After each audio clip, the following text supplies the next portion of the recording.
One. It is the end of March as we record this live, which means it's time for a new season of the Talks podcast. Thank you all for tuning Yay. in. Welcome Uh, to season 3. yes, We season did it. 3, episode You 51. survived another year. So did we, kind of. Yeah. No. So before we jump into today's topic, let me just make this clear. We are doing this live on the evening of March 26th, which means we are doing this before we know anything about either the recently announced Nintendo Switch Direct or the Nintendo Switch 2 Direct coming the following week. So if you want to hear our thoughts about those, as I'm sure that anybody that knows us well enough and maybe listening to this live between now and then is interested, we will talk about everything for that next podcast. That said, Yeah. we're here to talk about some garbage ass games today. Yeah. Because I'm sure, as any gamer can attest to, we've all had our own experiences with the concept of shovelware. Now, the best way to describe shovelware is it is always a cash grab, a shameless cash grab. Now, not all shameless cash grabs are shovelware, but all shovelware are shameless cash grabs. And this can come in a few different forms. Sometimes it's just like a rushed or half-assed tie-in. This tie-in does not have to necessarily be for like a property that's not gaming related. It could also just be for like an event. Like we can talk about it a little later, but Sonic 2006 and Sonic Genesis for GBA, those are pretty good candidates for such a topic. But a lot of the times you'll have like just low quality garbage games in some manner. Either they're licensed or they're not. More recently, we got some, very specific types of shovelware that I'd like to talk about. But let's talk about kind of just some of the earlier examples of shovelware. One of the best examples of shovelware is actually two games. The Pac-Man game for Atari 2600, that version specifically, and the ET game. Shovelware, by that example, is a game that is not just bad, but also mass produced to shit. So you will see it everywhere. I think E.T. is like kind of the poster child for shovelware. It's a movie tie-in game that was like made on a shoestring budget by like two people, and it was mass produced, and it bombed so hard that it almost killed the entire gaming industry. Damn, that's the four horsemen of the shovelware apocalypse right there. Yeah. How many other shovelware literally destroy gaming? It's the only one. There's no other like shovelware title that was like so bad that like people gave up on video games. Yeah. I mean, outside of the United States, not so much, but like in the United States, absolutely. We almost lost the entire gaming market because of this one fucking game and Atari's just dumbass decisions. That might be a little bit of an exaggeration, but that's what we think of as just one example when we think about shovelware, is like just bad games, bad, development Bad cycles. games that were made on the cheap just to like make money. Like games that are, I feel like more than anything, made with the sole purpose of just making money. Oh, like you're making a game not because of like this is the game that you want to make. It's just you're just doing it for the cash. Right. Is Sonic 06 shovelware? I would argue that it is. I mean, it doesn't have all of the criteria quite for shovelware, but it has enough of them. Lots of copies of this game are floating around. You can still find this game for like $10 or $15. It is not expensive at all. It was rushed as a tie-in for the 15th anniversary. So, and the quality of it is pretty damn low. So I don't know, before we jump into Sonic 06, do you guys have like an earlier instance of like what the first game you would say you have experience with that would be considered shovelware? I Because think I like definitely think I have a couple. one of the first games I ever owned was an example of shovelware. I always forget Awesome. what the fucking name of the game is, but it's a Lego kart racer for the GBA. Lego Uh, Kart Racer. I think it was just called Lego Lego. Racer. Oh yeah, it was Something. Lego Racing. yeah, it was either I want to say yeah, it was Lego Racers 2, I think, because the first Lego Racers was not on GBA. Yeah. Yep, Lego Um Racers 2 yeah. Lego Racers for the came. PC. I think we brought this up in the licensed. I played that on the PC, and that game was fun. I But assume this the is the handheld GBA version. version. So Yeah, the handheld version was just sort of like, I don't know, fuck it, do it, yeah. I hit mean, that handheld market. that's kind of like I feel like when you have games that are like multi-platform back in the day, like having a handheld version of the game just to like corner that part of the gaming world was a pretty common practice for like anything that was multi-plat. I mean, like the Tony Hawk games are guilty of this. Like all of the first four Pro Skaters were on either Game Boy Color or Game Boy Advance, depending on the game. In fact, I think like as late as Pro Skater 3, they were still making them for Game Boy Color.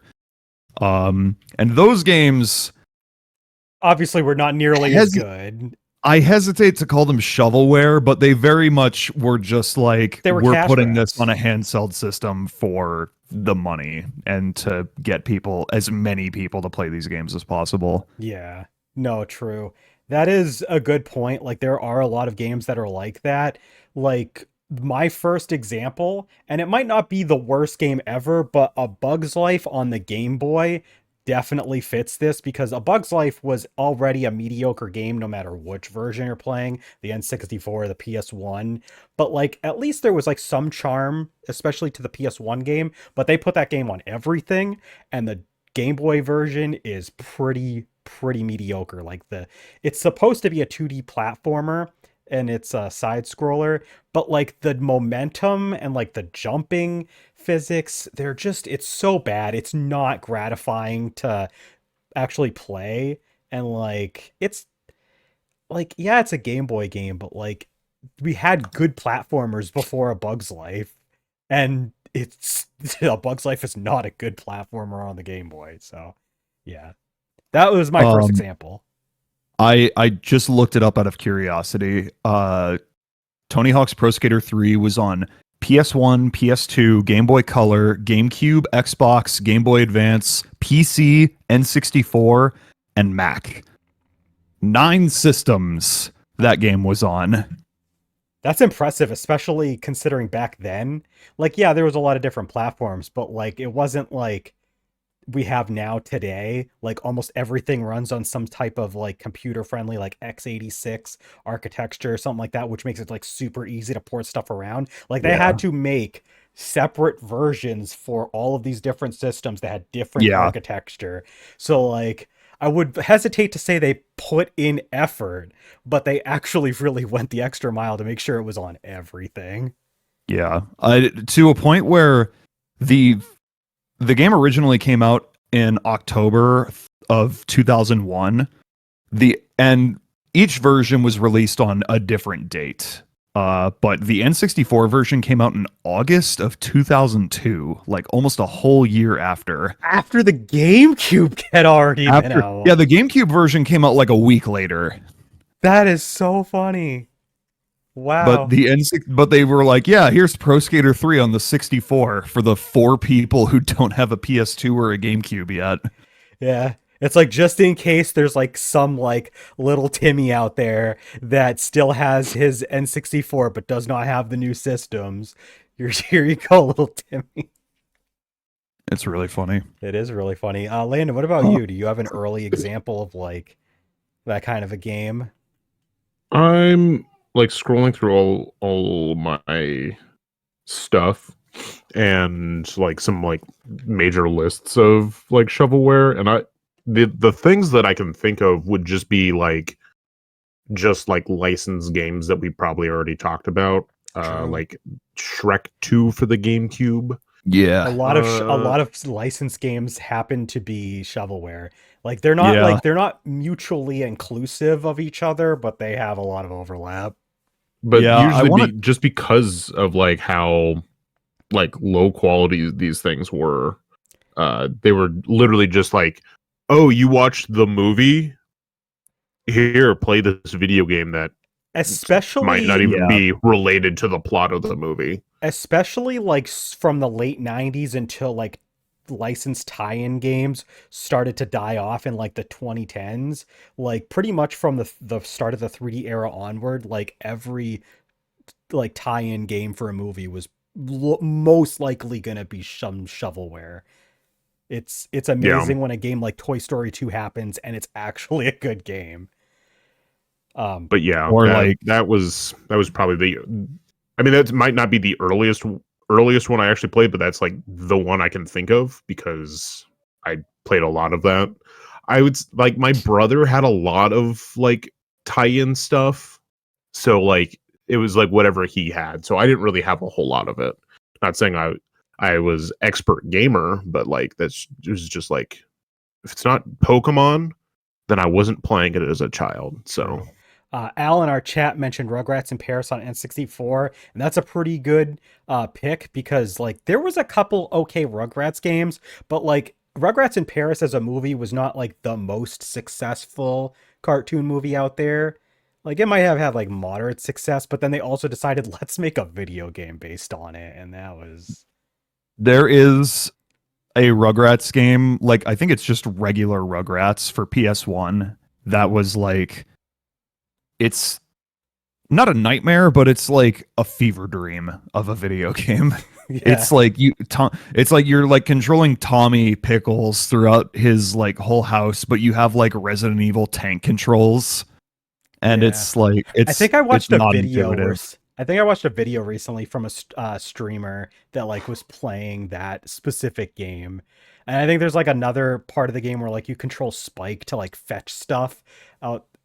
Like it's really bad like control Mhm. wise. It seems like it's kind of like got a little charm to it, but it probably doesn't play well. Another really, yeah, no, like you said, Landon, though, a lot of the stuff that I could have like talked about was like a lot of licensed game stuff. I think I mentioned back on the licensed game list, if I didn't, there was Buzz Lightyear of Star Command, which is a tie-in game based on a cartoon series that was based on a movie. And that's now we're 3 layers deep. So I think that you know where this is going. The game was not great, and it was put on like everything. There was on N64, I believe. It was on PS1. It was on Game Boy Color. I played the Game Boy Color version. It's like a bad top-down shoot 'em up. Like it's hard to explain because like you're still like walking around on like the ground, but you don't have like fast enough movement, and it's kind of hard to like really like control where you're moving and also aim to shoot stuff.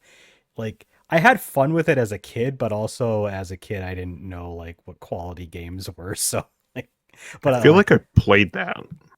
yeah, it's not a very good game. Like if you're gonna play a shooter on the Game Boy, there's already better ones out there. So Although I don't think I played the Game Boy version, but yeah, yeah, I feel like I played a Buzz Lightyear game.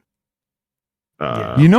You know what two publishing companies like just to I know we were talking about like games that we like had early experiences with, but like I think the shovelware has existed since the dawn of video games, but Oh, yeah. if there are two systems that have more shovelware than any system in existence, it's the Wii and the DS. Oh, There yeah. I are mean, I would say thousands. the Switch and the Oh. PS2. We'll get to the Switch in a bit because I have something very specific I want to bring up when it comes to the Switch. Like if Because- you want to sorry. Go ahead, Jack. I wanted you If to you want a continue this. good list, just a good starting point list of shovelware games, look at the Wikipedia page for the list of Ubisoft published games from 2000 to 2009. It's gigantic, Yeah. and there's so much bullshit. So I want to build off that point. So then we can talk about other companies too. There have been some companies that are just notorious for pushing out shovelware at some point in time, if not for their entire existence. And like you said, like during that generation, Ubisoft was like numero uno on let's just put out the dumbest shit imaginable. Sometimes It's the quality them and wasn't as bad, but like it was still shovelware. It was shameless. it's them and cash grabs. Activision for sure. I don't remember which company it was. I think it was Ubisoft, but one of like the bigger shovelware series, like they had a whole series of this on the DS, was the Pets series. I was gonna bring that up. There's so fucking many of those games. Literally just a shameless copy paste of the fucking Nintendogs games. On the Nintendo DS. Okay, to be fair, the Pets franchise, according to Wikipedia anyway, is an offshoot of. Oh, actually, no, it's its own franchise, but like they have been making games since the mid '90s, apparently. But the Pets games on the DS were because of the success of Nintendogs. Yeah, it was like a shameless, oh, like we can do that too, sort of thing, and they just. You have on the DS alone dogs, and all of these are spelled with Z's, by the way, instead of S's. Yes. Hamster's Life, horses, cats, Pets Vet, Pets Wild Animals, dolphins. You have Pets Dogs 2 and Cats 2, Pets Horses 2, Tigers, Pets Bunnies, Pets Monkey's House, Pets Rescue Ocean Patrol, Pets Rescue Endangered Paradise, Pets Dogs Pack, Pets Dog Fashion, Pets Cats Clan. Those are. Please tell me those are spelled with C's. Yeah, they are. Oh God, thank you. There's like 20 more that I still haven't named yet. Oh my God. It's Please. absurd how many there Please are. keep going. Okay. Pets Rescue Wildlife Vet, Pets Horse Club. Oh, sorry, Okay. that one was on the Wii. Pets Fashion Dogs and Cats, Pets My Baby Panda, Pets Hamsters Superstars, Pets Dogs Talent Show, Pets Nursery, Pets Hamsters Bunch. Oh, sorry, that one was on the PSP. Excuse me. They had a DSiWare title called Pets Dogs Family. Pets Nursery 2, Pets Horses Family. They were putting these out all the way up until the beginning of the Nintendo 3DS. That And is then they insane. put out some ones on the 3DS that were not Yeah. nearly as successful. I think it's. Oh yeah, the Al mentioned. I wanted to bring it up, but Al also mentioned the Imagine games. Imagine games, yeah. Never forget that Imagine Party Babies. positively reviewed Imagine Party Babies, and it became a way to compare to almost any other game. Like, is this good as Imagine Party Babies? God. But yeah, Yeah, there's the a Imagine series lot- was a big one as well. Yeah. A lot of those. A lot of them on the Wii. Yep. Holy crap, there's a lot. I could name all of these as well, but there are a lot of fucking games in the Imagine series as well. Oh yeah. And Imagine it's- Baby's Fashion. My Imagine God. Baby's Fashion. Imagine Soccer Captain. Imagine Soccer Captain. Imagine Boutique Owner. God. Imagine Family Doctor. Is that also a Ubisoft series too? It Or is that a different company? is Ubisoft. Of fucking course. Oh my God. Ubisoft is the sole publisher of the Imagine series and the Pets series. So yeah, like you were saying, and thanks to Ubisoft almost putting that whole title on their back, they were like, we are Captain Shovelware for the Wii and DS. They really were. Just and it sucks. So like the thing with shovelware on the Wii and DS is like the Wii and the DS were both opening up the gaming market to like a casual audience. This generation, as we've talked about in a previous episode on this specific generation of games, was known for being the largest generation of gaming by the units sold for consoles all put together. And that means that you had Ma and Pa and Grandpa and Grandma and sports jock 520 that usually only plays with his like plays sports ball with his friends, all picking up DSs and Wii's and playing some sort of games. So every company was trying to get in on that, and Ubisoft was Captain Shovelware for them.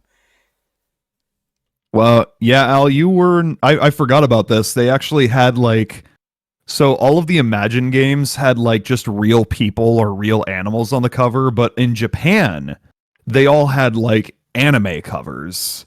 That's interesting. Like they actually went through the effort to try to make sure that they could market it to others. Yeah. Here, I'll post a picture in the spoilers. You can join our Discord if you are listening to this. Links are in the description as per usual, or on the side somewhere, depending on where you're viewing this. If this is your first time listening to a Gaming Stooges podcast, first of all, welcome. Second of all, if we ever say I'm gonna put it in the spoilers, that's in our Discord. We have a chat called Spoilers, and it is not actually for, I mean, it technically is for spoilers, but it's mostly for just stuff that we mention in podcasts or streams, and then just throw it in there with no context. Yeah, it's basically a fun time. The no context chat. Yeah. It's a fun time. The context is you have to ingest all of our media always forever. Yep. And then you will always have the context for anything that goes in there. Exactly. Yeah, I fail to remember if I got like any shovelware games around that time, mostly because I was old enough to know what shitty games were and would avoid them like the plague, and also I was too poor to afford a whole lot, so like if I was going to get a game, I wanted a good game. I think that I had a few shovelware games on the Wii, not Ubisoft though. I don't remember owning it so much as I definitely played it in my own home. I might have just not kept it because I knew it was so bad.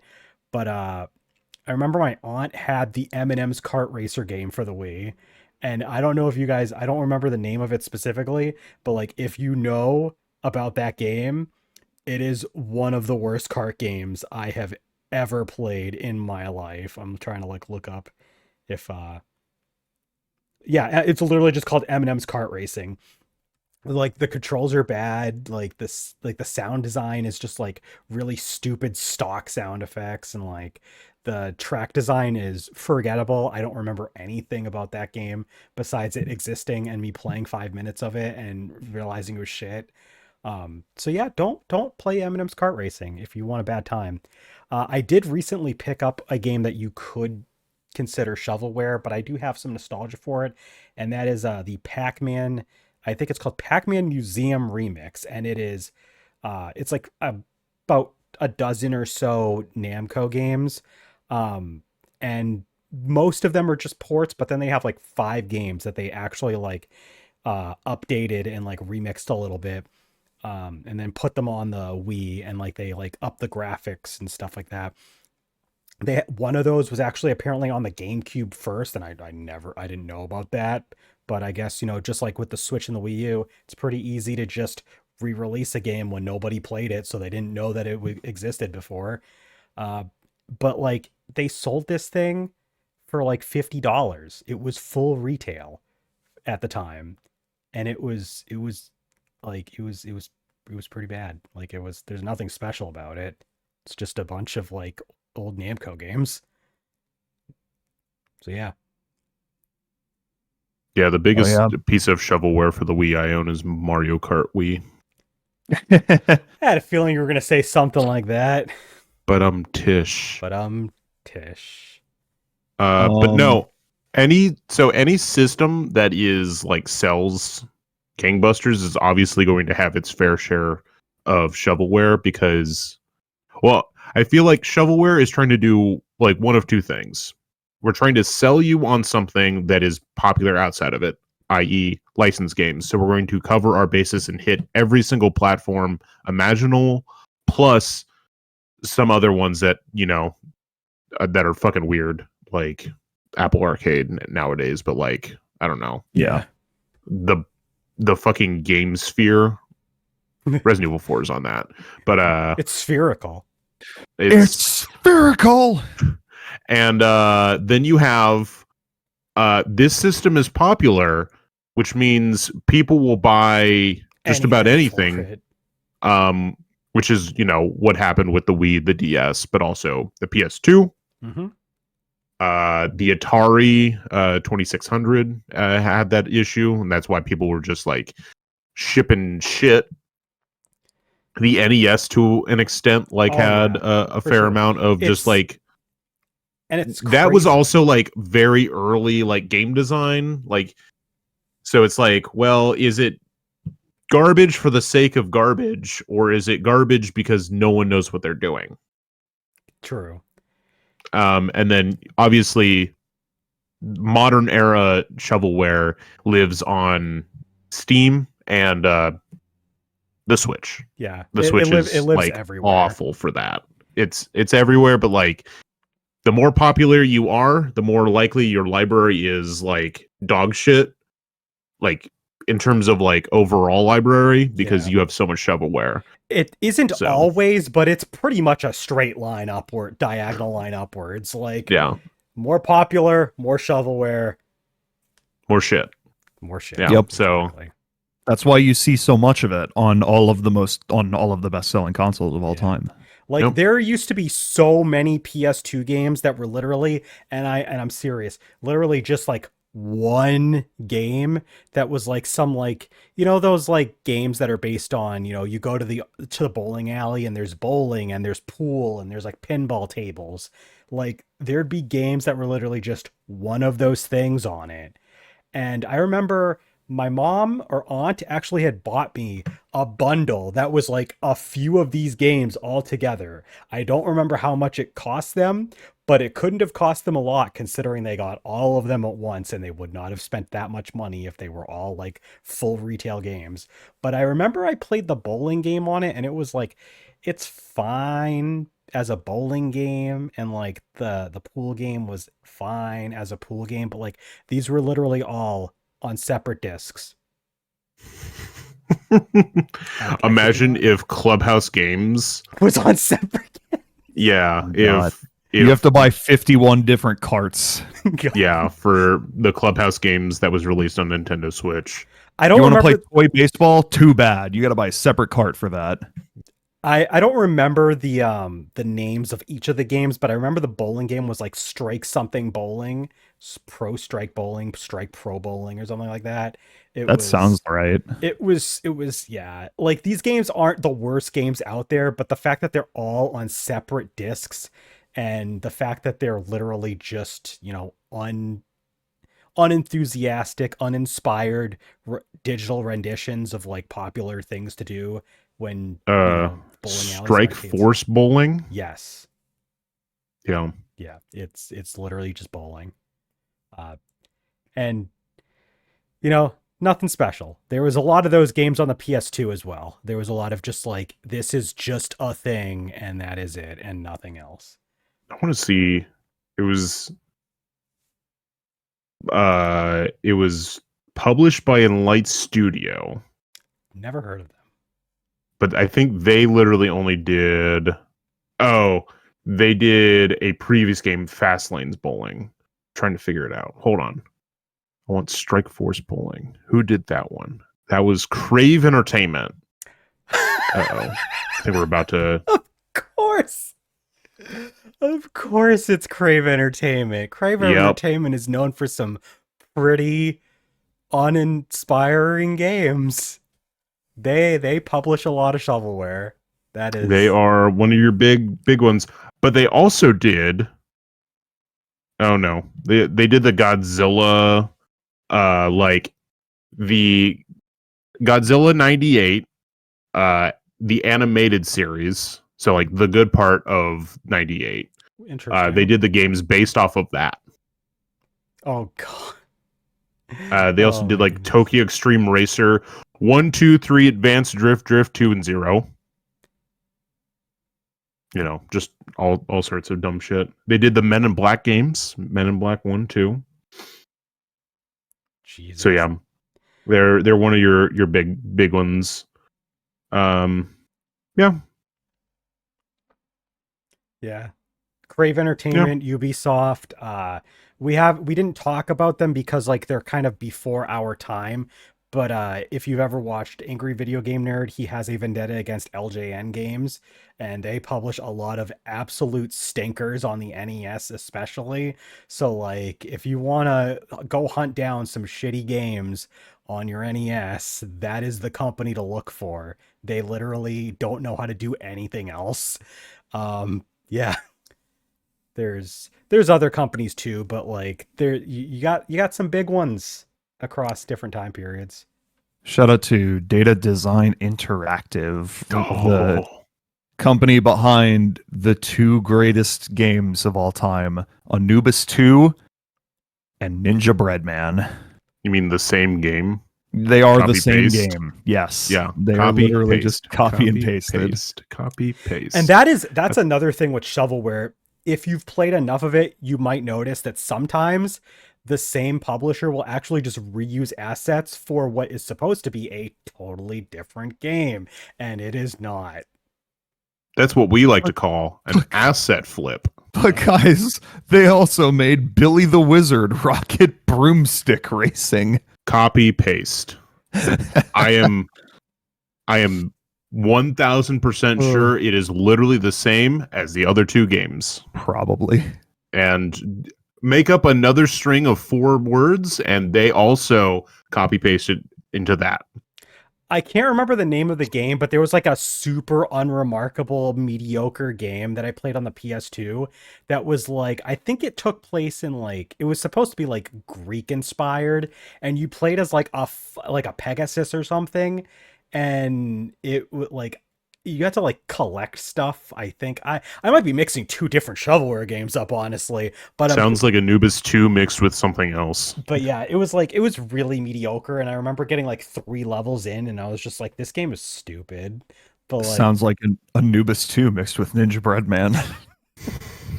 but yeah, like I don't know. Like I played my fair share of shovelware games back in the day. But I think now is the time that we can start discussing the modern day shovelware. So shovelware back in the day, it was like there was pretty like diverse range of like what was shovelware. Like you had, we can go back and talk about it, but like Sonic '06, like that, and Sonic Genesis, that's like examples of like even like a big publisher with like a concrete IP that's not even like licensed thing from something else making like shovelware. But like nowadays, shovelware comes in a couple forms, and like one of them is the most common, and it is phone game slop. And Oh my Landon was referring to the Switch, and this ties together because a You- lot of phone game slop ends up on the Switch. There is If- no curation. It's also they also usually end up on Steam sometimes too. But yeah, like you just have a lot of like garbage ass games that are, and a lot of these on mobile phones are also riddled with ads too. Like, Or you just get ads for them all the time.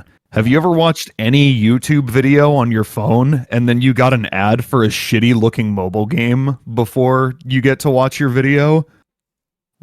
hell, I do, like you- every time. YouTube literally now just like has shitty mobile phone game style games you can play on YouTube. It's gotten to that point. But like, and a lot of them come in like a couple different flavors. But one of the most common I've noticed is the stupid running game where like you're running down a track and you have to like collect stuff and like go through these like gates and shit. And then like Yeah, Subway Surfers. Yeah, it's and like every knockoff of Subway every Surfers. knockoff of Subway Surfers. Like there's so many of them. There's so many. And I've played a couple, and it's like they're like, they're okay because obviously they're just taking from Subway Surfers, which was a revolutionary game for its time because it basically made, because it basically In a meant that like, sense. well, the thing is like it put like mobile phone games on the map as like a form of entertainment. Like I'm not saying like the quality of it was like super high, but like it was one of the bigger games that like pushed its little, on its little sector of gaming. I do remember being in high school, and when people started having smartphones, it was a lot of Temple Run and Subway Surfers. So there's a lot of mobile phone games now that are still, to this day, just shameless ripoffs of Subway Surfers. And there's a lot of games that are in that similar style, either graphically, mechanically, or both, that also end up on the Nintendo Switch. And even some of them nowadays are ending up on PlayStation. Like the PlayStation Store is getting these kinds of mediocre mobile slop games.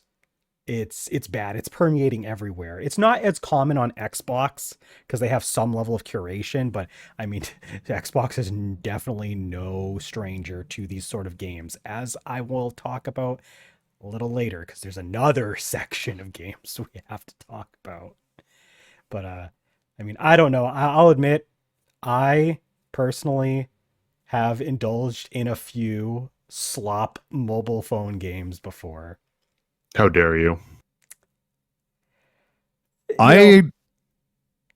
Sorry, God. They're just quick and easy to pick up, so like it's hard to deny, especially when you're like playing them on your phone. A lot of them are free. I mean, they have ads, but they're free to play, so like it's easy to just be like, why not? It's something for my fingers to do for like 30 seconds. Yeah, I don't really play a whole lot of games on my phone these days, or honestly ever. I'd never really played on my phone that much. But back in my senior year of high school, that was the year that they introduced iPads to our school as a sort of like, every kid in school has an iPad as a means to like cut back on the cost of textbooks. So people can just like learn from their iPads, but everyone just used them to play games. And I would like experiment with a lot of like shitty like games in the App Store back then, but honestly, I don't remember any of them. The only thing I remember is playing Super Hexagon all the time. But That's a good one, though. that's a great game. That is not shovelware. I'm sure that Landon doesn't have a whole lot of experience with those kind of games because he's too busy giving his phone storage space to Dragon Ball Z Dokkan Battle. Huh? Are we talking about something? I'm playing Dragon Ball Z Dokkan Battle right now. I mean, Lennon, when about And would I'm you watching say the podcast? when about would you say you first got a smartphone? After high school, I didn't have a smartphone until So I like was in college. Easy, probably like 2014-ish. maybe slightly before 2013. that, but like 2013, Either way. 2014. Either way, most of your most of the portion of your life where you have owned a smartphone has just been spent playing Dragon Ball Z Dokkan Battle on it. I just logged in, and my login day is 2,949. You're closing in on 10 years, I'm pretty sure. Yeah, Actually, well, The game the has app been has out. just had its Yeah. the app just had its 10-year anniversary for its Japanese release earlier. How many days did you say? 2,949. So that's See, like that almost divided 9 by years. 360. Almost. That is, if you logged in every single day, it's Which I just did not. over, which you did not. That is just over 8 years. Yeah. I do currently have over 1,000 consecutive login days, though. So There you go. we're making up for it. Now, thankfully, Um, that is not a shovelware game. I mean, it's definitely a cash grab. It's definitely a cash grab. Oh yeah, for sure. Nobody's denying that. Mobile games are always inherently by nature cash grabs because if they're not free to play, or if they're not if you don't have to pay Even for it- them, they will be free to pay and they will play and make a bunch of microtransactions and just monetize the shit out of every aspect of the game. So Even the free to play ones are cash grabs because all they're doing is eating ad revenue exactly. and just absorbing cash that way. So it's it's all cash grabs. Exactly. That's all that is. Yeah. My least favorite common practice, because one, shovelware already saturates like whatever like library you're looking at for these consoles. But like even worse is this is especially true with the Switch eShop because of just how god awful I feel like it's set up. Um, is just like all they have to do is make a new version, like this is the enhanced edition or Oh the yeah. complete edition or the complete enhanced edition or you know the winter supreme edition. We got to get Uh, like the 18 different versions of hentai girls on the eShop. and it's considered a new release every time. Yep. And most of the time They're not. they're not adding anything new. It's like we're adding 3 new DLC packs that do nothing. And another practice that they'll do also is they will just constantly put the games on sale so that they are at the top or near the top of the deals section of the eShop. So like no Yeah. matter where you go, like on the eShop, you are going to be plagued and bombarded with these slop games that are just there to try to just to try to get you. It's honestly part of the reason why I rarely buy like digital stuff for the Switch anymore, and I just wait for a Physical. company to do a physical release for it, because then at least it has to be decent. Like it has to have some level of competency because people wanted this. Yeah, it gives you the peace of mind that like there was like a publisher that felt it was promising enough to make a physical version for the game. And Yeah, physical Not- versions of Switch games are not cheap to produce. They have to pay quite a exactly. bit. Okay. In addition to the Switch having a shitload of terrible shovelware games, I feel like now we have entered like an age where shovelware is even more like blatantly terrible and low effort, because now we have games with AI generated art. Yeah. And because like first thing I pull up is like this bullshit on the front page of the eShop, and I'm just like, Can you tell why? the listeners the name of this game? Sorry. Candy Country Sweet Wonder by Aldora Games. Aldora Games. Oh, Al. You mean AI Dora games? It could be I AI was gonna Dora. say. I was gonna say it looks like it. So when Jack showed up the picture of the art, it looked like an AI generated image of Dora the Explorer. So I'm assuming that it's supposed to be AI Dora Games. I'm scrolling through. I scrolled through their developers page on the eShop. They have like over 100 games on here, and almost like all of them for like the top like half of this list have AI generated art. Yeah.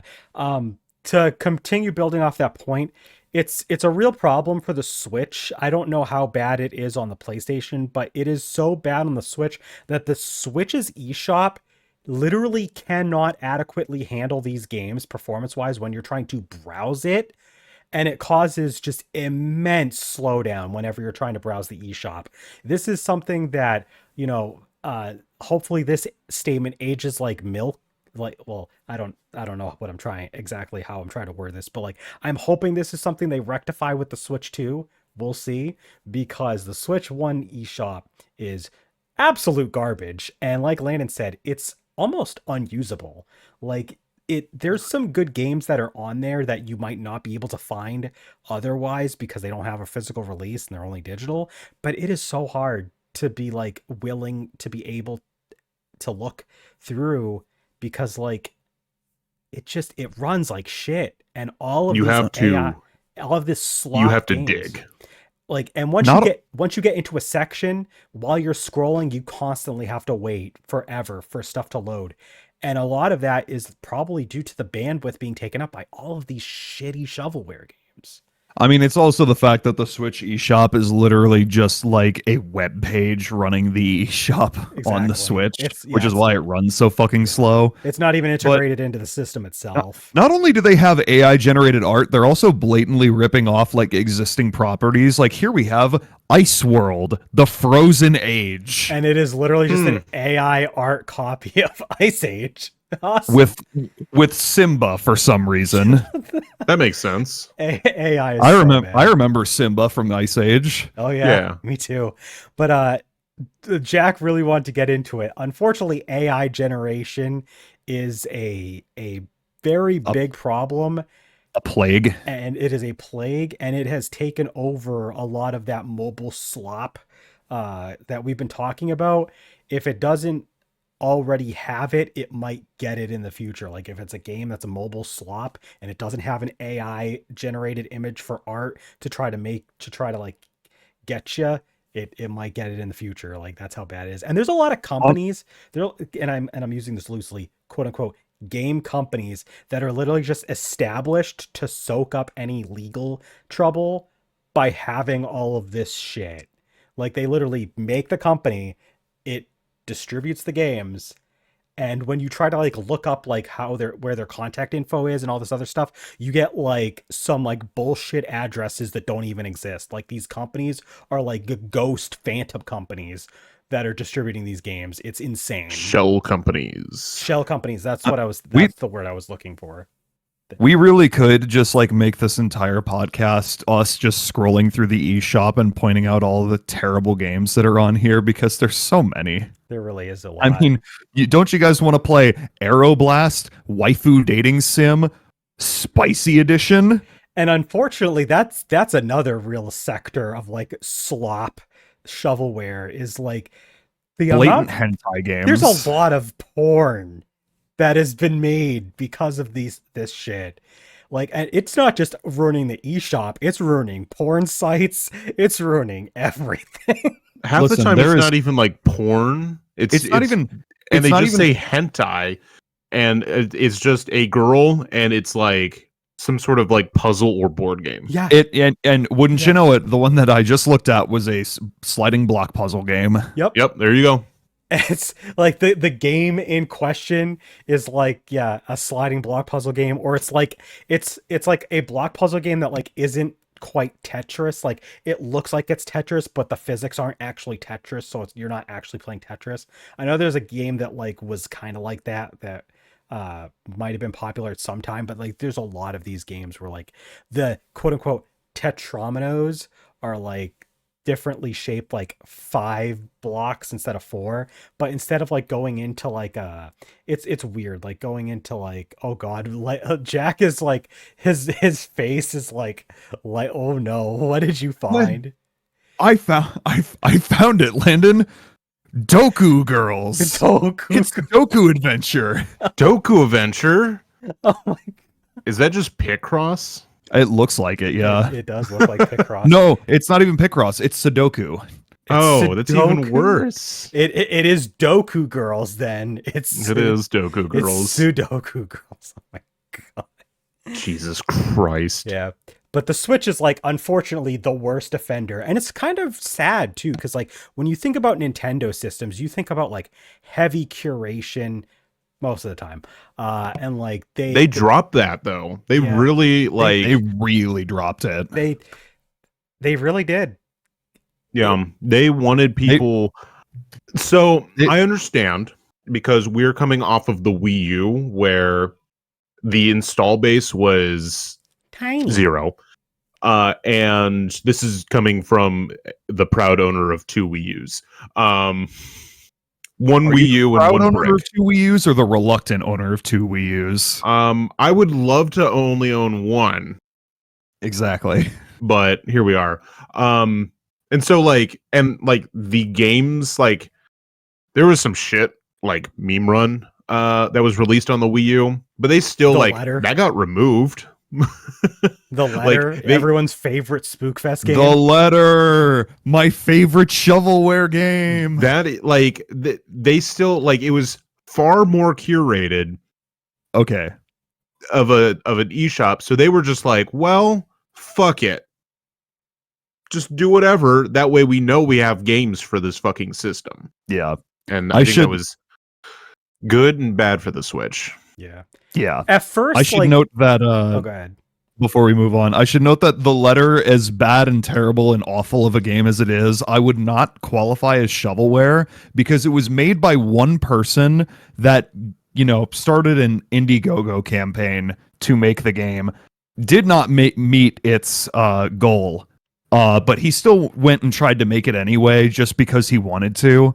And to that end, I kind of admire it, but also Yeah. it's bad. It's really bad. I mean, to be fair, like that's a lot more genuine than the actual shovelware titles we've been talking about, because at Yeah. least that is like one guy that was just kind of doing his best with what little he had. But a lot of Mhm. these shovelware games, they're made by people that like they're not making a game because they want to. They're making a game, as Landon said, and I think Landon and Jack might have said this into We've some all level, said this at this point. but like they're just making it for the money. They're not making it Yeah. because they wanted to make a game. They're making it because it's a paycheck to them. And I will point to the it not real big definition, but Wikipedia does have I would say like a good definition of shovelware video games. Low budget, poor quality video games released in the hopes of being purchased by unsuspecting customers are often referred to as shovelware. This can lead to discoverability issues when a platform has no type of quality control. And we've just talked about, unfortunately, that is probably the biggest stain on the Nintendo Switch's legacy, is its eShop and no quality control. That there is a citation for that, which comes from it looks like an article that was published in 2020. 2020. Yeah, I'll post it in the spoilers.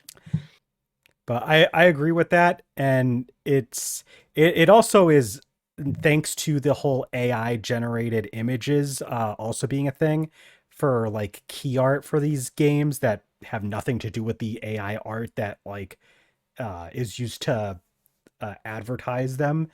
Unfortunately, you have games that are winding up on the PlayStation Store and the Xbox Store. The Xbox Store literally has a game that I had shown to the Discord called Mario Strikers Soccer League, and it has AI generated art of what is supposed to look like Mario over a soccer stadium.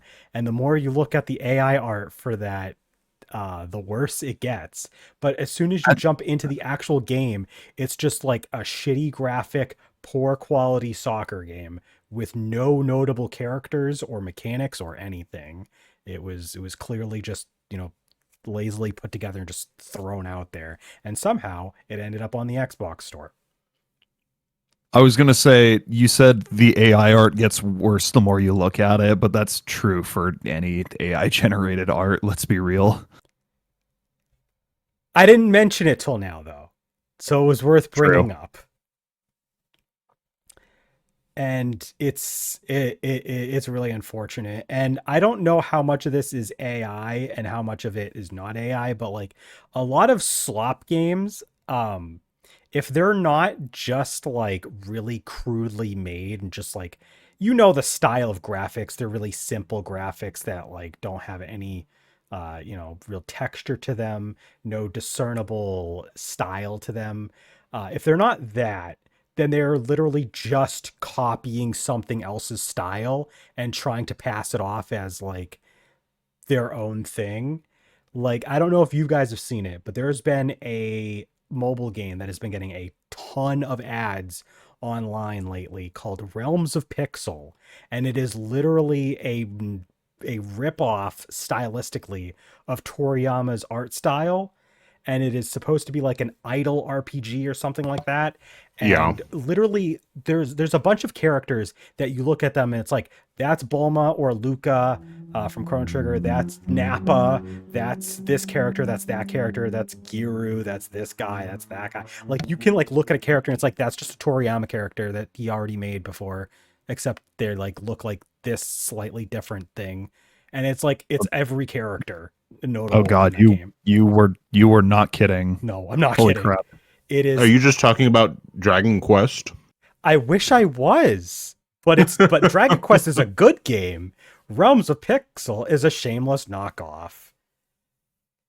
And there's a lot of games that are like this where like they're Toriyama was already ripping off his own character designs for I mean, yeah, but Toriyama's allowed to rip off his own designs. And that's not just to say Toriyama. Like, if you're an artist with a specific style, you're allowed to rip yourself off when you make something for another property because it's your style. Yeah.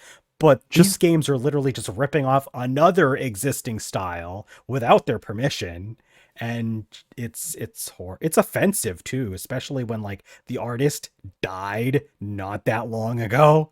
Like it's been like what, less than 2 years since Toriyama died, and they put out this slop game using his style. I don't know about you, but like it's barely been a year. That's kind of offensive. It's really sad. Oh, okay. No, here we go. We found the good shovelware title on the eShop. Is this to end all shovelware discussion? No, but I like this one actually. It looks fucking stupid. It's called Cat President: A More Perfect Union. And it's all real pictures of cats, but it's a visual novel. A visual. Oh my God. That's another thing. Like visual novel games are like super fucking common shovelware games, and they're not just and there's a lot of those on Steam. I think one of my favorite ones, and I mean I'm saying this as a fan of this franchise / series, but there's a Toho one, and it's literally it's called Sakuya Izuyoi Gives You Advice and Dabs.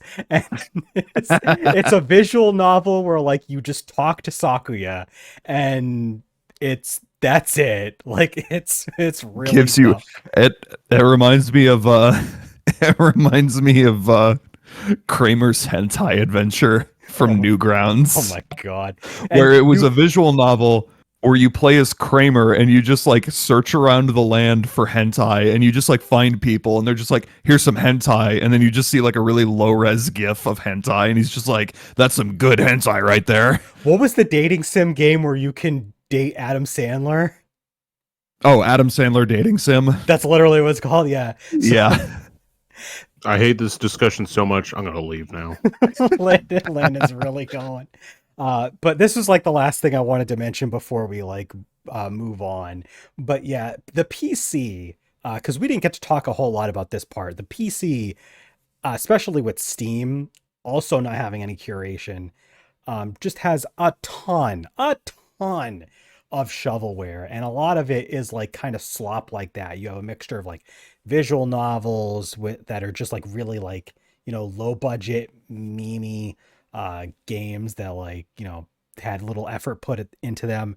You have the, you know, your typical slop that we talked about previously, and there's a lot, and there's probably a lot more than any other gaming platform outside of maybe mobile devices, since that it's just become such a huge market. But like we have to remember that PC gaming is actually bigger than console gaming. Not by a super wide margin, but like if you total up all the PCs that are capable of playing games and have like Steam and stuff like that installed on them, and you put them against all of the consoles that have been sold in this current generation, they outnumber that by a lot. And because of that, you get a lot of fucking shovelware on PC. It's really bad. Bro, when did they put Glover on the Switch? Oh my God. I forgot that they just outright re-released it, just not even on NSO. They just fucking raw dog put that on the eShop. For $20, you can buy Glover on the eShop. if they want me to play Glover, they're gonna have to pay me $20. especially if that's the N64 version, because the PS1 version has something about it where like it controls better from what I've heard, but the N64 version is fucking god awful, and if it takes after the N64 version mechanically control wise, no thank you. Landon is still gone, and I want to ask you, Jack, though. Yeah. What is your favorite era of shovelware? Since we definitely have, you know, I don't know. I guess I'm call it like a nostalgia bias, but like I remember, I really enjoy the era of Wii and DS shovelware. And there's one more game. I'm gonna wait for Landon to come back, but there's one more game I want to bring up because it is peak shovelware. It is the absolute pinnacle of shovelware video games. It's so perfect. Al said he wants you to play Iggy's Wrecking Balls again. Iggy's Wrecking Balls. I didn't even start the game when I So for started me, playing it. I think my favorite era of shovelware, and this is also a nostalgia bias, is probably like the turn of the century. So like when we had the sixth generation of consoles with like the PS2 and the GameCube and the Game Boy Advance, the Xbox, but you still had some games like straggling with releases on like the Game Boy Color and the PS1 and the N64. I don't know why, but there's just like a part of me that just feels like at least when we got shovelware for those, they had to put in the effort to make separate versions on separate systems. So Yeah. going back to look at like the version differences, there's a charm to that. It's like, oh, there's this really shitty game, but there's also multiple versions of this shitty game. So you can like kind of like compare and contrast what makes this one shitty, what makes that one shitty. Like, is this one slightly better in this way than that? And like it as like a case study and like a historical context, it's kind of fun. Shovelware used to have heart, damn it. Exactly. Shovelware used to have heart. And that is why I personally like that era. That's also the era I played the most shovelware in. Landon, I have one question to ask you before we move on, and that is, what would you say is your favorite era of shovelware? Yeah. What? Yeah, I want to know what portion of the game of gaming history do you think has has the shovelware that really resonates the most with you? For context, Jack said he is fond of the DS and Wii era, and I am fond of the turn of the century, like right around 2000 when they were releasing stuff on both the 5th and 6th generation hardware. So like, I mean, you would get like shovelware on every system. I don't. It's definitely not current day because It's just depressing to look at. it's really not fun. Although we are getting a few laughs out of it. Like the best thing about it is to scroll, laugh at it, and then move on because of just how awful it is. I just wanted to point out that I've been scrolling through the recently released on the eShop since I pulled my Switch out, and it took me until just now to get to Star of Providence that came out, a few weeks ago? Like a month ago, I think. Still, like a month ago. But like I scrolled through like hundreds of like shitty, terrible, low budget eShop titles. You have held out your Switch for half of this podcast about. It took you 30 minutes to get down there. That is sad. Yep. That's like that gives you tons of gaming cred. It sucks too because it's like unless you know the name of the game you're looking for, like that is an example, or I'm going to point so that like it's actually pointing at him on the VOD.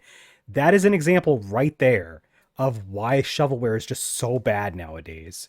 It took Jack 30 minutes to find Star of Providence. Took a while. Granted, I did stop a couple of times to look at some particularly bad games, but still. True. And anyway. Also, it probably wouldn't have taken nearly that long if the eShop wasn't total dog shit and didn't take forever to scroll. exactly. Well, there's that too. But anyway, I'll probably say Wii and DS just because is it that harmful? I don't know. Whatever one harmed people the least. but yeah, I think, speaking of I think probably Wii and DS, because like sorry, that's just like a thought. I was like, there is probably a generation where like shovelware was the least harmful. Probably that, because like at least with the Wii and DS, like the shovelware was like a unique title that wasn't just a version of another. Like, yeah, it was taking after another game, but like as far as like the one I picked, like the turn of the century, like if you were little Timmy's mom, she could get you the wrong version of the game that you wanted because she didn't know that the systems that game was on were totally different versions. Like if you were like, mommy, I want the A Bug's Life game, and like you actually wanted it on PlayStation 1, and then she's like, here's A Bug's Life on Game Boy, and then you're just like, well, that's the most depressing birthday I've ever had. Bug's Life at home. It's like, we have Bug's Life at home. that's like when I got Sonic and the Secret Rings for Christmas, and that was the only thing I got that year. Oh, the year that Sonic ruined Christmas. Honestly, I would probably rather have gotten Sonic and the Secret Rings than A Bug's Life for the Game Boy. Fair, Yeah. true. So there's that. Al I also will say says that's he the is a- one positive for Sonic and the Secret Rings. Sonic and the Secret Games. Science. What's up, guys? My name is Sonic. I put out a game called Sonic and the Seven Shrimp. Look it up. But no, earlier when Landon, when you were gone, I mentioned I wanted to bring up one more game that is like the epitome of shovelware, just in terms of like being really low effort, only being put out for the money, and just a marvel to look at.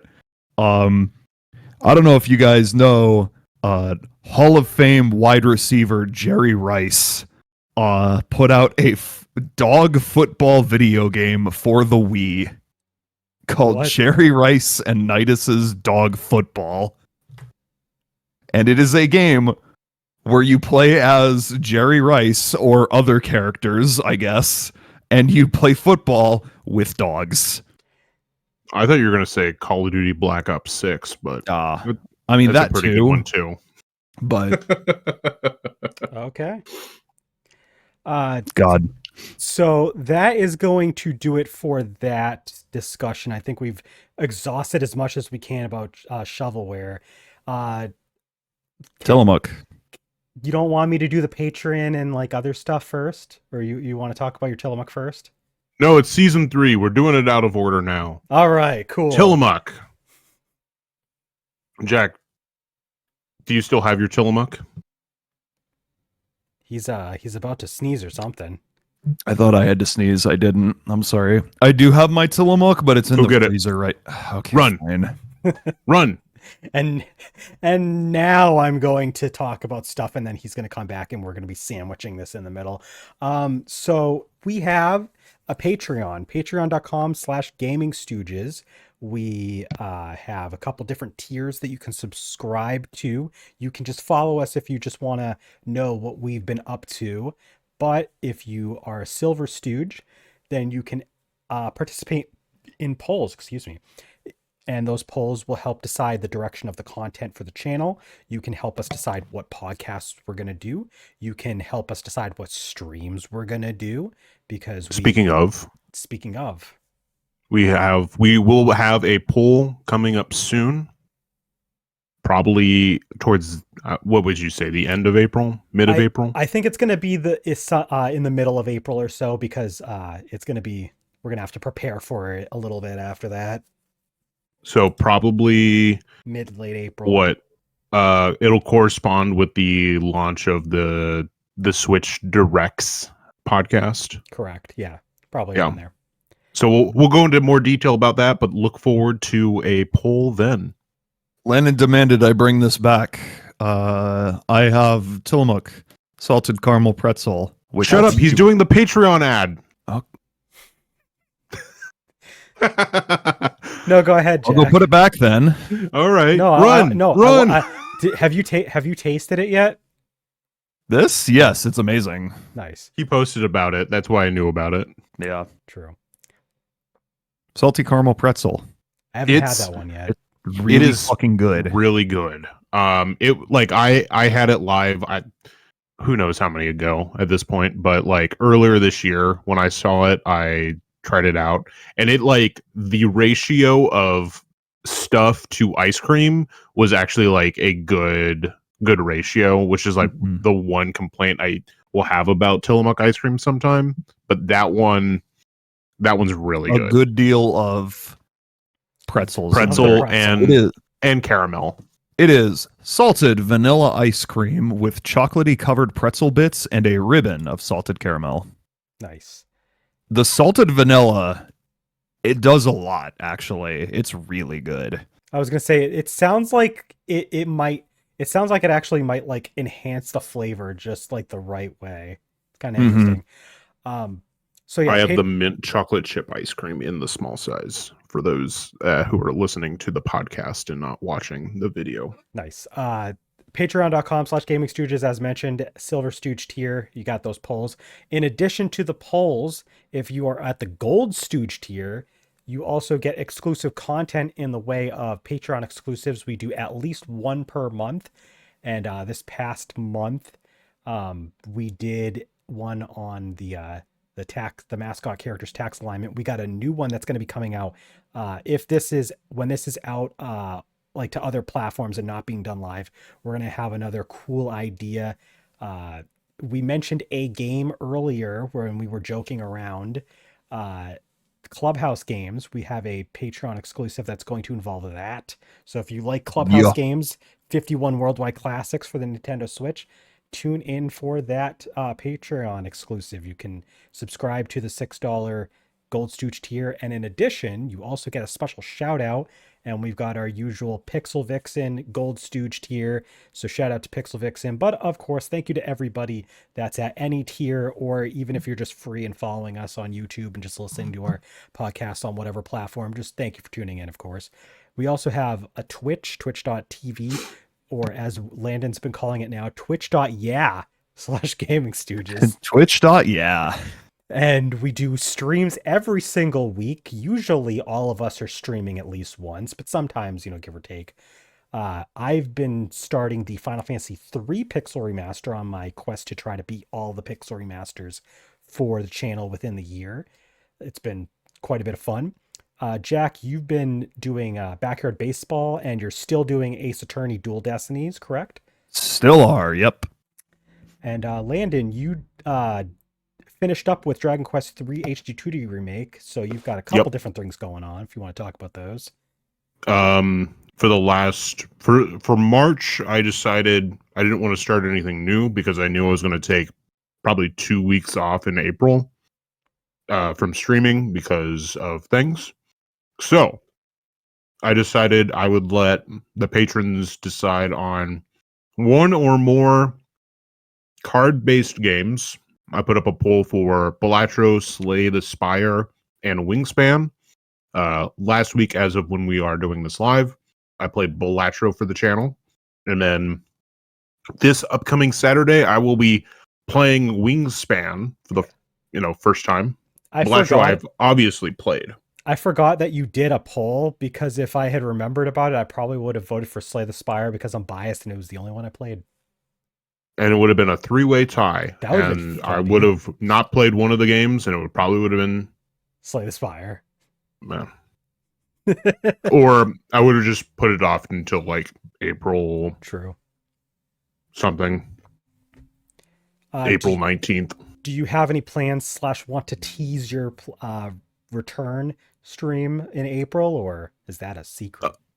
No, I think I'll probably go back to Dragon Quest. I have 2 ideas for the Dragon Quest poll, so look forward to this in April. I'll probably put it out. Gosh, I'll probably put the poll up on. Let's go April April 13th. I'll start the poll on April 13th, so that gives people some time to subscribe. It's gonna be either Dragon Quest 4, and I'm gonna be playing the DS version, I think, or the mobile version. I'll try to figure out how I can do. It's either going to be one of those. I have to figure it out because it's weird. And then the other option for the poll, we've done Dragon Warriors monsters, but You think about Dragon Quest Monsters: The Dark Prince? No, that would be the only game I play for the entire year. Oh no, I think we're gonna try a different spin-off series. Maybe Dragon Quest Heroes: The World Tree's Woe and the Blight Below. Never heard of that. It's the Mosu tie-in game. Oh, interesting. That'd be pretty cool. Yeah. I didn't know that they had a Muso game, but obviously there's a Muso game for everything. They have 2. Damn. Yeah, they have a Dragon Quest Warriors 2 as well. But Okay. we'll start with the first one. I've not played either of the Dragon Quest Heroes games, but it's just something to still play Dragon Quest. And that's it. But there's only so many mainline. There's only so much mainline Dragon Quest I can stream. Right. So there's that. All right, and then we talked about our Twitch, talked about Patreon. We have a Discord. We talked about that already earlier in this podcast.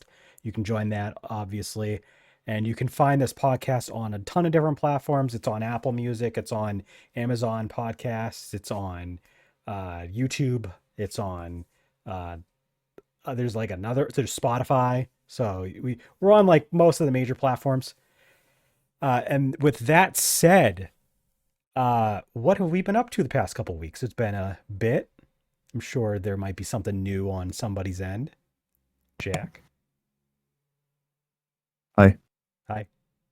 I haven't done much this past couple weeks, honestly. But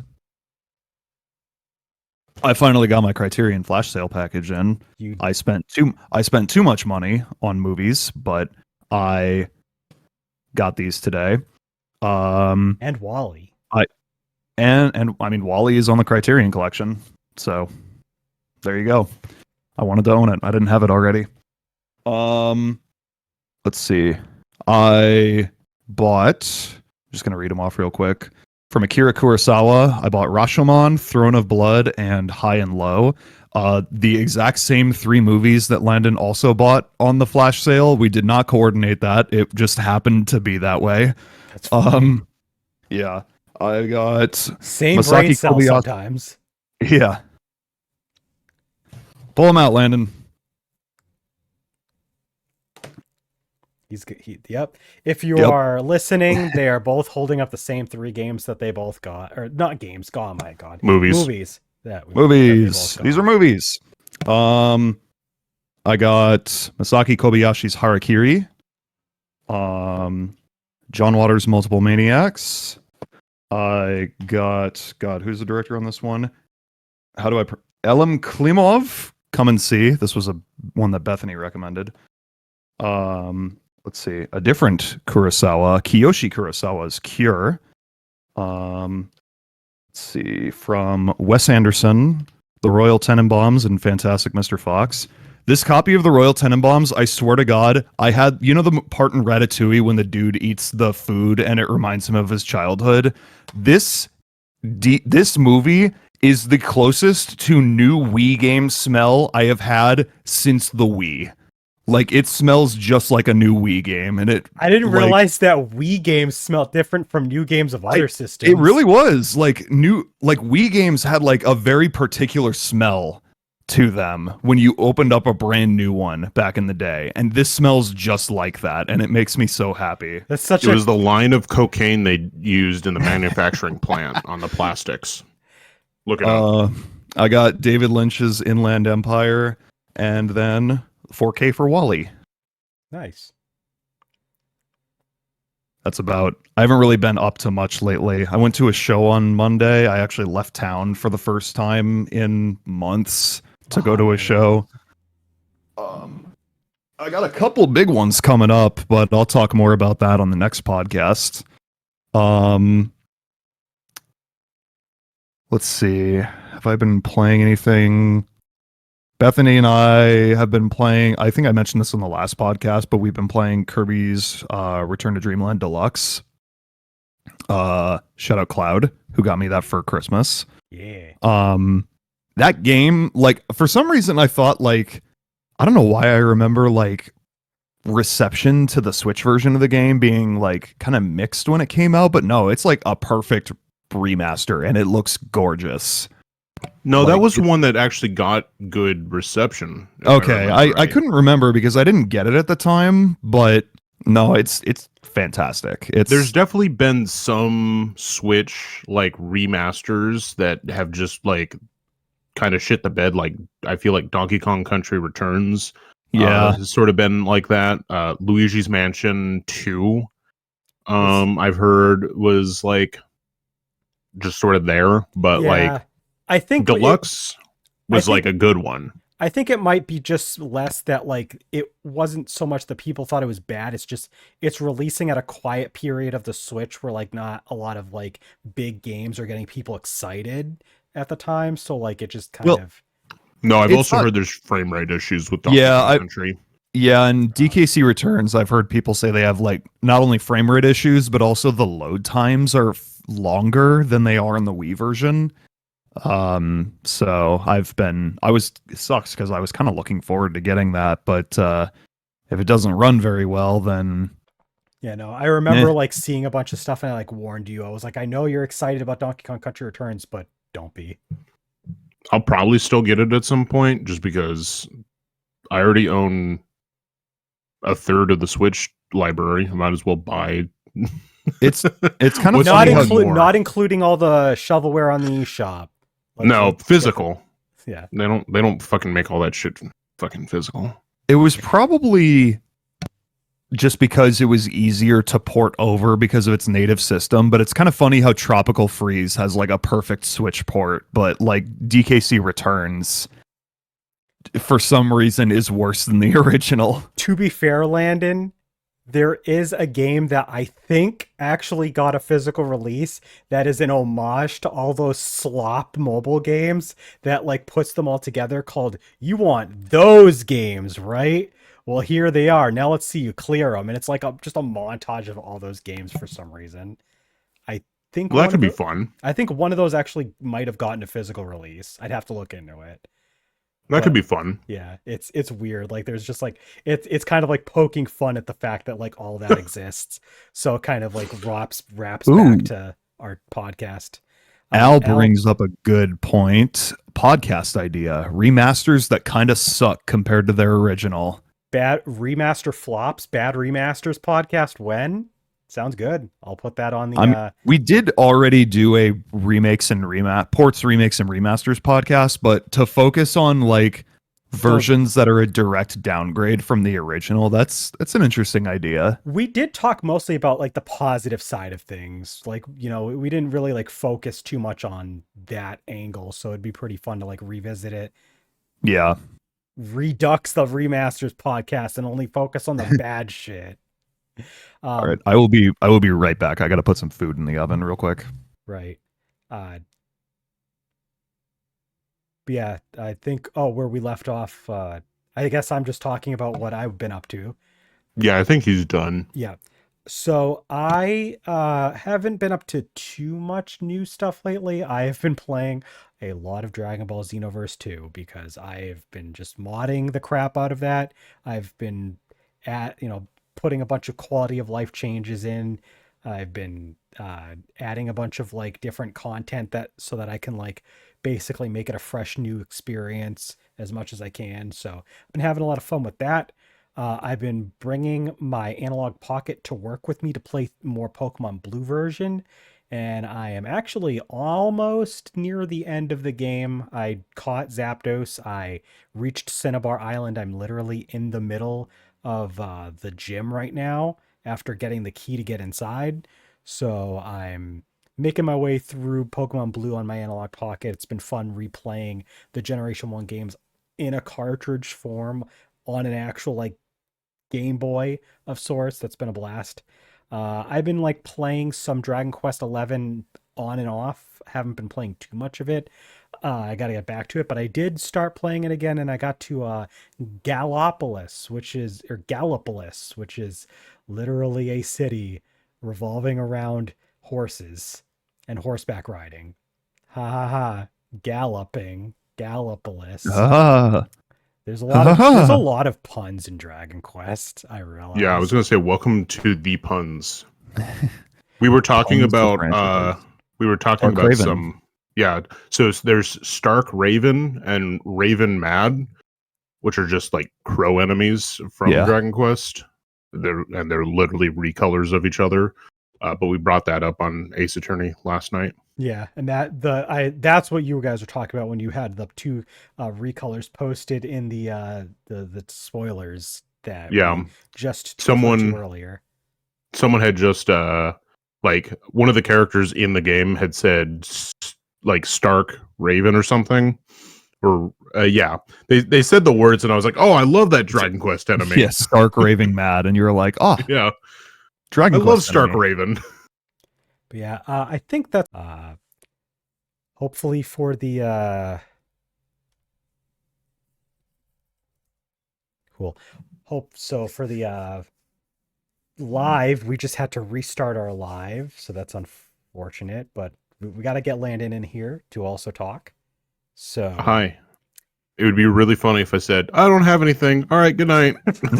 No, fuck you. We're going through the effort for you. You better have shit to share.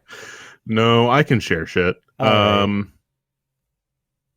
So yeah, What have you been up to? I've been mostly like playing wise. I mean, I finished Dragon Quest. Yay, that was fun. Yay. Yay. Yay. Good Maybe I'll job. play You more had of a it on my you own had a time. tough time on that damn Hydra. Oh, the Hydra, Zoma ended up actually being worse than the Hydra. Baramos. So, spoilers for Dragon Quest III HD 2D remake for the Nintendo Switch family of entertainment systems. But you have a gauntlet fight for the final boss for the story. You start off by fighting King Hydra, and then you fight Baramos' soul again. Then you fight Baramos' skeleton, and then you fight Zoma. And Baramos' soul and skeleton were the breezy part. The Hydra and Zoma was like the worst parts. Zoma, because he would nullify any buffs that you were doing to your party, but then also because I had the mirror shields equipped, like all my heals would get sometimes reflected back, like reflected around. Awesome. So I, as soon as I unequipped those, I won. But also like I was like really like heavily using the Sage's morph ability, where you can like morph into one of the other three party members, and basically you can use any of their skill set.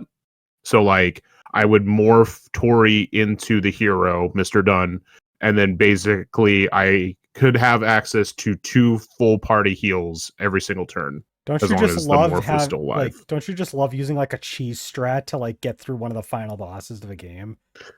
I mean, it didn't feel like a cheese strat because he had like 18 attacks every turn. True. And so if you can't debuff or buff, then there's only so much you can do. That's fair. So, I'm just remembering how I beat the final boss of Final Fantasy II Pixel Remaster. The only way I did was because if you equip the specific weapon, the Blood Sword, it does thousands of damage to him, and nothing else does nearly enough. So, and because he heals every turn, it's pretty much you use that or you don't win. So that was the other thing, is the Hydra healed, Baramos' skeleton healed, Zoma for the first part of the fight, which you're not going to win in that first part, healed. So it was like a lot of like these enemies are just healing themselves on top of like just doing obscene amounts of damage to the entire party every turn. It's like, what the fuck? So there was that. Dragon Quest 3, excellent game, loved it. I'd also mentioned I've been playing through The Plucky Squire. Yep. I beat that. I had a lot of fun with that, even though the Switch version's performance is kind of poopy. Ooh. It like definitely, unfortunately, I would say buy it on like a PlayStation or PC or an Xbox. Ooh. Or, a real system. I still had a lot of fun with the game, but especially when you jumped from the storybook to 3D, especially the further you just got into the game, like it would like lag anytime you saved, like it would skip like 10 frames or something, and you like if you were holding a direction, you would like jump forward when the game like decided, oh right, I know what I'm doing. But that was only when the game like auto saved, but like there was still some like when you were in like the 3D sections, like the Switch version doesn't look super pretty, but I still played it, still had a lot of fun with it. Very fun concept of being in a storybook and being able to come out of the storybook. A little spoiler, there's a point where the villain is able to change the storybook, and like they do a restart of the game, and like they change the sort of like how Doki Doki does its bullshit. It was kind of a similar feeling. Interesting. Where the game does something similar, and then like the narrator becomes like antagonistic to the Plucky Squire and his friends. Like a lot of his like calling them troublesome, meddling, like this no is actually good. kind of making me interested. It's just like the. And it's like the game's not super long either, so like you can breeze through it too. So I will say it's a good game. Just the Switch version is just a little less than stellar from Switch ports. GamingStooges game recommendation for homework to play: The Plucky Squire. Yeah, try out The Plucky Squire. I've picked up a couple of 3D prints things I've shown off on the Discord. You've been getting a lot of them. I've been like trying to get my handheld shit set up. So like this is my handheld Zelda for Game Boy and Game Boy Advance. I have another 2 of these, one for Metroid, one for Fire Emblem, even though I probably could have just combined those. But I have them all separated in my case because series? That's pretty cool. Yeah, I have like the big 4 series that I like want to collect the entirety of. Although I can throw Dragon Ball in this, I guess. Zelda, Metroid, Fire Emblem, and The Legend of Heroes. The Kiseki games specifically are like the 4 series. Like I would say I absolutely love, and so like for those 3 that have like prominent Nintendo handheld games, I wanted to have those 4. And then I got 2 trays each of these guys. So I got one for Game Boy Advance, so I have a second one. And then I have one for Game Boy. And I specifically wanted ones that held it with the dust covers. And so I own 1 bajillion dust covers now. That way, it's unfortunately the Bionicle tube at some point just does not hold enough. Aw. Unfortunate. R.I.P. Bionicle tube. I'll still keep it, but it cannot hold like enough nearly anymore. It hasn't for a while. So there's that. And then I've gone back to playing more Tears of the Kingdom. I'm almost done getting all the shrines. We'll talk more about that in a couple podcasts. But very soon, I'm going to start this guy. Penny's Big Breakaway. I am looking forward to you playing that. Yeah, I'm probably going to start it next week. And we'll see. We'll see how it is. I'm very excited to play it. All right. One other thing. I have 1 bajillion things I've been watching, so I'm just gonna list it all off. I bought the Criterion channel, Criterion's streaming app. So in the last week, I've watched Let's see, I'll go reverse order. I watched The Truman Show, Once Upon a Time in the West, The Conversation, Heat, and Stray Dogs.